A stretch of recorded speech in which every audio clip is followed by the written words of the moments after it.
On the day of my dear mother's funeral, my sister-in-law laughed, saying, "I overslept, so I'm skipping the funeral." My sister-in-law had made my frail mother shell out nearly $200,000 for a new house, and then this? Holding back the tremor in my voice from sheer outrage, I spoke up. "Fine, but you're going to regret this, sis." "I won't regret anything, haha, have a good one." The call from my sister-in-law ended. After the funeral, when I showed my brother something, even he, usually so gentle and calm, changed his face and said with anger in his voice, "Lisa, I need your help. We're going to drag her down to hell." My name is Lisa. I'm 28 years old and single.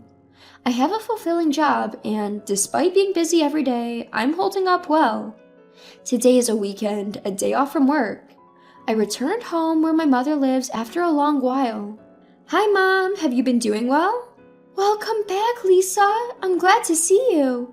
We talked as we sipped our tea together. My mother is a kind person, gentle and elegant. A few years ago, my father passed away, and she has been living alone ever since. Both my father and I have always been concerned about my mother's health because she's always been weak. So I take the opportunity on my days off to visit my mother and catch up with her. "Mom, has anything troublesome or unusual happened recently?" "Well, there's something." Just as my mother was about to begin, the doorbell rang. It must be Stephanie." "Stephanie? Was she supposed to come today?" "No, not exactly, but she drops by like this from time to time. I'll get the door." My mother-in-law hurried off towards the door.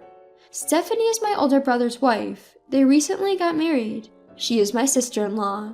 I often wonder how my brother, who is rather quiet and easygoing, ended up marrying someone as talkative and pretty as her. Even though I find her unannounced visits a bit intrusive, I appreciate her for caring about our mother. "Hello, everyone! Oh, Lisa, long time no see." "Hello, it's been a while." "Lisa, you're still living for work, aren't you? You work in accounting, right?" "Personally, I could never do it. I'm totally swamped with housework. It'd be nice if you could get married soon, too." "Haha, yeah, maybe." My sister-in-law is meek in front of my mother, but from time to time, she makes such passive-aggressive comments to me. I don't know if she means any harm, but it certainly makes me uneasy. It seems like my sister-in-law is here too, so I'll be going now. When I said goodbye to my mother, she replied, "All right, Lisa, let's catch up more next time," and saw me out. I wonder if Mom's getting along well with that sister-in-law. She's not the type to talk bad about others, so I worry she might be bottling something up. I was worried but headed out back home. A few months later, I heard from my mom that my brother was building a fancy new house. "Huh? My brother has a decent income, but he's not exactly rich, right? And my sister-in-law is a full-time homemaker. How were they able to build such a house?" "Well, I actually helped them out a bit with some money from your father's inheritance." "How much do you mean by a bit?" "About $20,000, I suppose." "20K? Mom, are you out of your mind?" I let out a loud voice of surprise. My brother and I were raised by our late father to be independent once we reached adulthood, so I couldn't comprehend why my mom would give away such a large sum of money. "Well, Stephanie, your sister-in-law came over almost every week begging for help, so And besides, Andrew and Stephanie promised to take care of me since we'll be living together. I couldn't turn them down." "Well, if you're okay with it, Mom. But are you sure you're not overdoing it?" "No, not at all. This will mean less worry and trouble for you, Lisa. I'm actually looking forward to this new life," Mom said with a smile. Later on, they built their house, and my brother, his wife, and Mom started living together.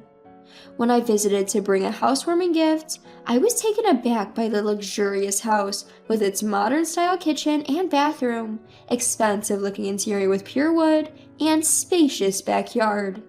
There was no way my brother could afford all this on his own. My sister-in-law proudly showed me around the house, and once the tour was over, I quietly spoke to my brother. "Congrats on your new house, Andrew. Please take good care of Mom." "Thanks, Lisa. Don't worry. Stephanie will look after Mom while I'm at work. I felt bad about Mom offering to contribute, but we're going to make sure she's even happier from now on. It seems my brother didn't know that his wife had repeatedly visited our mom to beg for money for the new house. I find him to be a good and kind person, but his oblivious side worries me at times. Alright, just make sure to take care of her. You too, leave Mom to us and focus on your work. Shh, don't bring up work. Oh right, sorry. After finishing our conversation, I gifted him an envelope with some cash and a standing clock. This clock also helps monitor health, so please place it somewhere visible in the living room. Thanks. This clock is pretty high-tech, huh? But it could be good for Mom, and it looks stylish. Let's put it here. My brother placed the clock on a shelf in the living room. I should head home now. Take care. My sister-in-law was busy on the phone in another room, and I left the grand house with my mother and brother seeing me off. Half a year since then, my mom, who had been a concern, seemed to be getting along well with my brother and his wife, and I was able to focus on my work, thinking these days would continue, until I heard the news of my mom's passing. When my brother returned from work, he found that our mother had stopped breathing.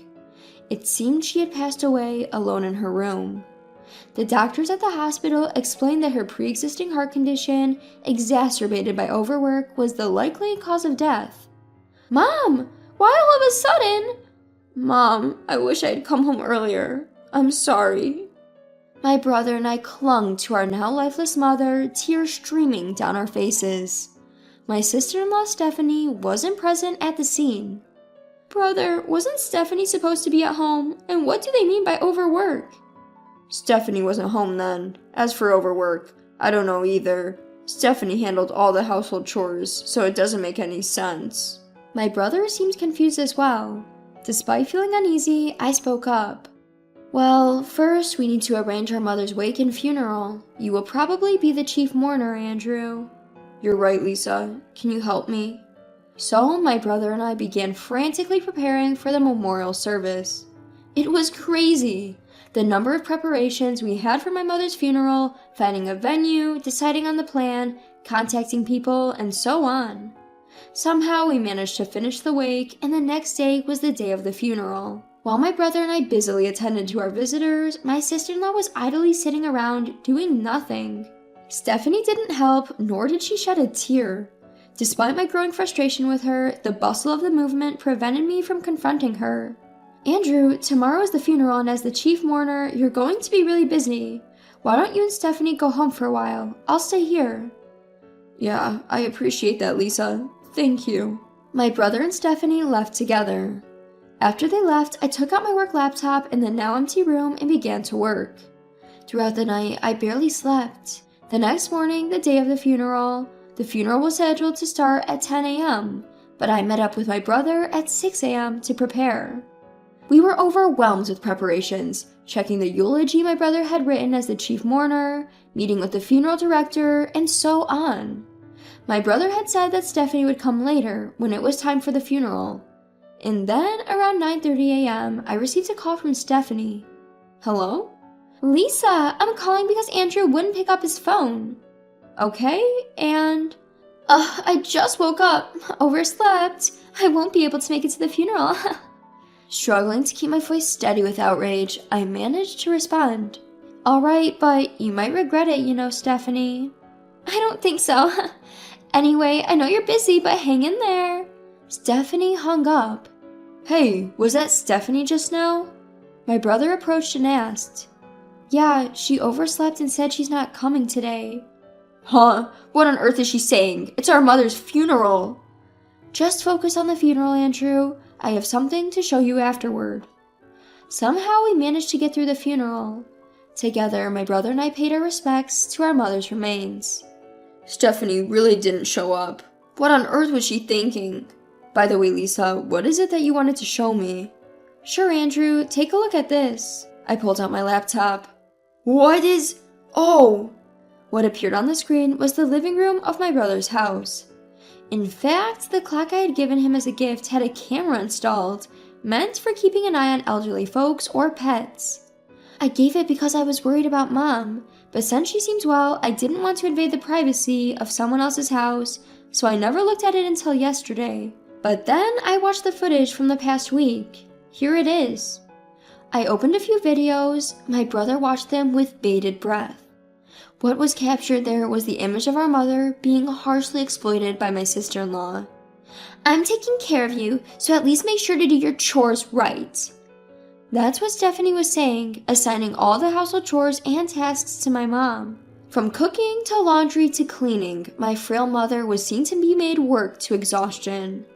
While my mother was busy with housework, my sister-in-law would doll up and go out. Upon viewing the footage of my mother, you could occasionally see her clutching her chest in discomfort and pulling out her phone, seemingly hesitating to call someone, then deciding against it. Mom couldn't tell us about the treatment she was receiving from Stephanie. She always wished for our happiness, you know. "Mom, I had no idea. Forgive me." Both my brother and I were crying. The thought of our mother was almost too much to bear. "Lisa, can we see the footage from the day Mom passed away?" My brother asked me. I haven't seen it, but Mom passed away in her own room, so I don't think we have any recording of her." As I said that, I set the recorded footage to the date our mother passed away. After finishing the morning chores, my mother was seen clutching her chest as she headed towards her room. They said she passed away around 2 p.m. The living room was empty for a while, but as we fast forward the recording, Andrew spoke up. "Hey, here, stop it, and turn up the volume." Around noon, my sister-in-law came into view of the camera. When the volume was turned up, you could hear her voice. "Hey, mother-in-law! Mother-in-law!" My sister-in-law was calling out towards my mother's room. However, when there was no response, she seemed to think my mother was not there. She then sat down on the sofa and began making a phone call. "Hello? Thanks for being with me just now. Ugh, seems like the old lady is out and about, leaving the house chores half done. Wonder what she's up to." It seems like she was calling someone she had been with since morning. Upon hearing the harsh content of the conversation, I couldn't help but grimace. My sister-in-law continued the conversation. "What if she's dead? That would be something. But then again, I could skip the funeral and maybe go on a trip with Daniel. I mean, opportunities like these don't come around very often." My brother and I stared in disbelief. The person on the other end of the line was my sister-in-law's lover. Wouldn't it be nice if that really happened? Then I could make up some story about domestic abuse from my husband, get a big divorce settlement, and buy this house. Then Daniel and I could live here together. So where do you want to go if we take that trip? I'm thinking... "Enough." My brother interrupted. I stopped the video. My normally kind and gentle brother changed his expression, and with a voice steeping with anger, he said, "Lisa, I need your help. We're going to drag her down to hell." I nodded at my brother's words and made a phone call. The next day, my brother called while I was at home. "Lisa, she's back. Can you come over?" "Okay, I'm on my way." I immediately headed to my brother's house. "Why, hello there, Lisa. What brings you here on such short notice? You really should have let me know you were coming." My sister-in-law, who had come out to greet me, looked slightly annoyed. "Andrew called me here. Please come this way." Inside the house, scented with incense, my brother, sister-in-law, and I sat at the dining table. "What's this all about? You two look so serious. I do feel bad about missing the funeral." In her usual tone, I addressed my sister-in-law. "Stephanie, ever since you moved in, you've been treating our mother like a servant, haven't you? Even though she was sick, you even made her pay $20,000 for the new house." "Huh? What are you talking about? I did all the housework. Are you trying to pick a fight?" "Everything has been recorded. Just so you know, I'm actually not an accountant. I'm a private investigator." That's right. I had told my mother and sister-in-law that I was working as an accountant, but in reality, I was working as a private investigator. My brother was the only one who knew. I pointed to the surveillance camera embedded in the living room clock and showed her my phone. The video of my mother doing housework under my sister-in-law's command was on the screen.